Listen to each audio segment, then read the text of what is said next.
Tere! Minu nimi on Kersti Kivirütt ja ma olen Haridus- ja Noorteameti sotsiaalainete ning karjääriõppe peaspetsialist. Järjelalt olen ma ajaloo ühiskonnaõpetuse õpetaja.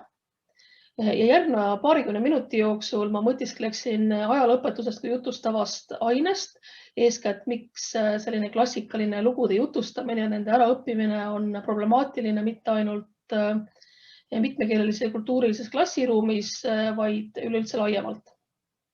Ja oma mõtisklustes tuginen ma 3 ajaloodidaktika, pedagoogika guru teadusartiklitele, eeskätt siis Maria Grever, kes on Rotterdami ülikooli ajaloodidaktika professor ja siis ka teenekad emeriteerunud professorid Jörn Rüüsen Saksamaalt ja Peeter Seiksas Kanadast. Ja üleüldse selline lugude jutustamine, eeskätt sellised suured kollektiivsed mälu loovad narratiivid on oma olemuselt pärit katoliiklikust kultuurist, kus siis selle asemel, et kriitiliselt kirjandust lugeda ja nende üle siis fundamentaalse sellise kriitikaga arutleda, on kirja pandud põhitõed, mille üle siis väga süvitsi ei diskuteerita. Ja ka siis ajalooõpetuses lugude jutustamine tihtipeale ongi põhitõdede siis kuulutamine. Ja mitte ilmaasjata ei ole mu selja taga see pilt. Minu kolleegid tunnevad kindlasti nendes 2 mehes ära Mahtrasõjas osalenud Pirts Langi ja Pärent Eilemani. Ja just Mahtrasõda on just selline klassikaline näide, kuidas ühte kindlat juhtumit minevikust räägitakse. Ja mitte ainult ajalooõpetuses, Mahtrasõja lugu on oluline ka kirjanduses. Mahtrasõja lugu on mõjutanud heliloojaid, kunstnikke ja see kindlasti kannab endas selliseid suure kanoonilisi narratiivide tunnuseid ja see kindlasti on mõjutanud ka suurel määral meie Eesti rahva kollektiivset mälu kuni pisiasjadeni välja. Küllap just tänu Mahtrasõja loole paljud meist teavad, mida tähendab sõna kadalipp. Et küllap oli ka meil koolides väga pühendunud kas kirjanduse või ajalooõpetajad, kes lasid siis klassis imiteerida kadalippu, et kus siis kõik said kujutetavalt sealt läbi joosta nagu siis talupojad, kes siis selle karistuse reaalselt üle elasid. Ja kindlasti on ka siis kirjandusest rääkides Eduard Vilde samaline romaan mõjutanud paljuski seda, kuidas me Mahtrasõjast tänapäeval räägime. Aga nüüd kujutage ette, kui meie klassi, 8. klassis, kus seda Mahtrasõda tavaliselt käsitletakse, satub siis Saksamaalt õpilane, kes on juhtumisi siis mõisahärrade Paaleni ja Manteuffeli järglane ja kus siis peres on Mahtrasõja lugu hoopis teistmoodi räägitud.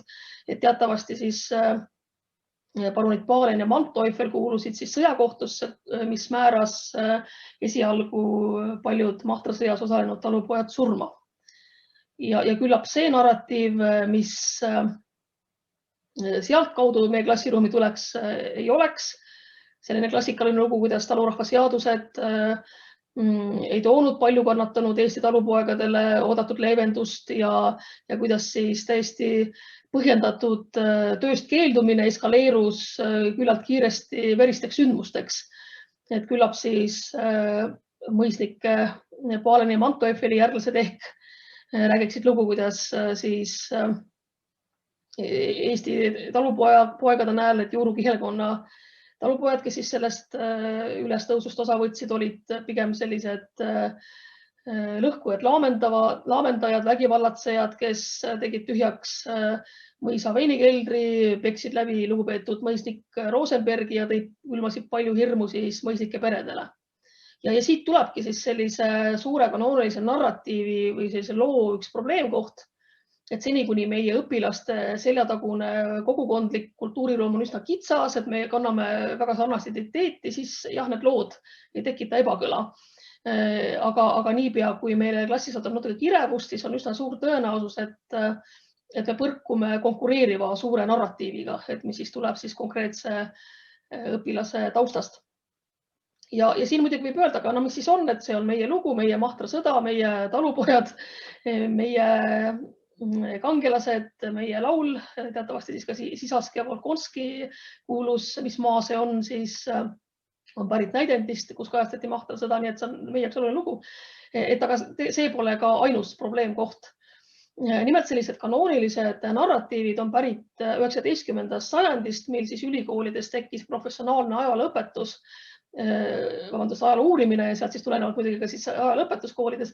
Ja teatavasti siis 19. sajandi ajaloolane oli ju pigem heal elujärjel valge mees, kes siis nägi mineviku sündmusi omast perspektiivist, nii ajastu kui ka siis sotsiaalsest rollist ja on siis üsna arusaadav, et siis ka see ajalooõpetus, mis meil veel siiamaani koolides domineeriv on, et käsitleb eeskätt ühiskondlikke, majanduslikke sündmusi, riigi loomist, selles keskkonnas või selles ühiskondlikes ja majanduslikes protsessides osalevad heroilised karakterid, kellest siis enamjaolt on sellised valgenahalised paremal elujärjel meesterahvad. Nii et selles mõttes see Mahtrasõda natuke läheb sellest euroopalikust normist mööda, sest peategelased on või siis sellised kandvad jõud on Eesti talupojad, aga sellegipoolest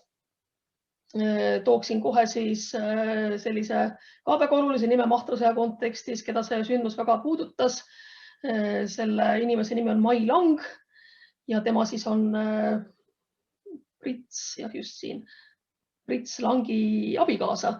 Ja kui Prits Lang siis sai oma võrreldes teistega mitte eriti karmi karistuse kätte 70 kepihoopi ja 2 aastat Siberit asumist, et siis see hetk, kui Prits siis Siberisse läks, jäi tema abikaasa väikeste lastega koju ja üks laps oli tal veel ootel ja sündis siis, kui Prits oli Siberis. Et ka see on Mahtrasõja lugu, kuidas see noor naine siis taluga toime tuli, kuidas siis Pritsu vend talu haldama appi tuli, et ka see on hästi oluline lugu. Nii et selliste suurte narratiivide probleem on tõesti see, et nad teevad teatud valiku ja see valik ei kajasta väga paljud, mis tegelikult sellel ühel teisel ajaperioodil toimus ja sellega seoses jätavad kõrvale ka paljud olulised teised lood ja loomulikult, nagu siin juba vihjeks saite, on naiste lood, aga mitte ainult ka siis, või siis ütleme seal Venemaal näiteks me räägime ju ka Vene riigi loomisest oma ajalooõpetuses, aga me ei käsitle siis meie hõimurahvaste lugusid. Et üks on see sotsiaalne ja eetiline seltskond, kes sellistest suurtest valikutest kõrvale jääb, aga teine on ka see ajaloo käsitlus. Et ühiskondlik ja majanduslik käsitlus justkui vähendab mikroajaloolist väärtust. Ehk siis milline oli olme, milline oli riietus, mood, mida söödi, mida joodi, kuidas nägi välja hügieen, viisakuskombed, et kõik see, mis puudutab igapäevast inimese eluolu, et ka see pole selliste suurte narratiivide valguses oluline. Nii et tõesti, et võttes selle problemaatika üldiselt kokku, et suured narratiivid teevad teatud valiku, millega nad välistavad väga palju olulisi aspekte, mis võivad klassiruumis muutuda problemaatiliseks, sest suurte narratiivide olemus on ka see, et me neid fundamentaalselt ei kritiseeri. Me ei tembelda siis ka minu selja taga olevaid mehi vaikimisi kaabakateks, vaid meie jaoks nad on ikkagi Mahtrasõja märtrid ja kangelased. Nii et seni kuni siis meie klassi satub siis Paalene või Manteuffeli võsukad, kes seda lugu teistmoodi teab. Nii, aga tuleks siis selle juurde, mis on siis alternatiiv sellistele suurtele narratiivile. Ja siin Peter Seiksas, keda ma siis alguses mainisin, on Kanada teenekas ajaloodidaktika professor, Columbia ülikoolis pikalt töötanud uurija. Ja Peter Seiksas siis pakub välja sellist 3 suurt laia lähenemist. Et üks on siis tõesti kaanonitest lähtuv, et me laiendame lugusid, et me teadvustame, et need lood, mida me räägime, et need välistavad mõned teised lood ja me rikastame lihtsalt klassiruumis neid lugusid. Et toome siis Mahtrasõjast rääkides ka Mai Langi loo, Räägime ka siis, kuidas võib-olla ka Pilt ise seal Siberis toime tuli, kui me selle kohta siis mõni uurija, mõne allika leiab. Et me tihendame neid erinevaid lugusid ja loomulikult ka siis toome selle Paleni nägemuse, kui võib-olla valustada ka siis siin võib-olla selle Eesti loo kandjatel seda uurida ei ole, aga tõepoolest, et toome erinevaid lugusid, et sellega me kohe väheneme sellist kanoonilist jäikust. Teine variant, tunnistan, et see on mulle isiklikult kõige sümpaatsem, on siis suhtumine ajalooõpetusse kui teadusdistsipliini. Ehk siis taaskord me arvestame, et on erinevad lood, mis tuginevad erinevatel allikatel ja kasutades siis ajalooteaduslikke oskusi, on võimalik neid lugusid, allikaid metodoloogiliselt läbi analüüsida ja leida siis selline optimaalne tõlgendus. Taaskord teadvustades, mis on väga oluline läbivalt ka kõigi nende 3 Peeter Seiksase stsenaariumi puhul, et igasugune lugu, igasugune narratiiv ajaloost ei ole mitte minevik ise, vaid kellegi nägemus. Eriti hinnangud, eriti interpretatsioonid faktidest, allikatest, kohtuotsused, ajalooartiklid, mälestused, et kõige selle loo kokkupanek, et seal on loomulikult interpretatsioon väga subjektiivse väärtusega ja seda peab alati teadvustama.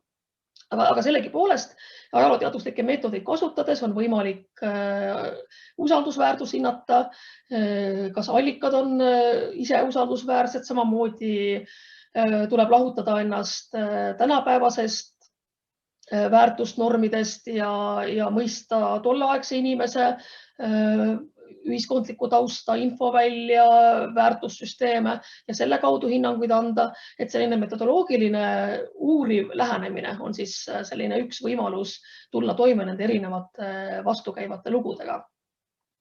Ja nüüd kolmas, võib-olla selline kõige ehk liberaalsema maiguga, mida Peeter Seiksas välja pakub, on siis postmodernistlik lähenemine.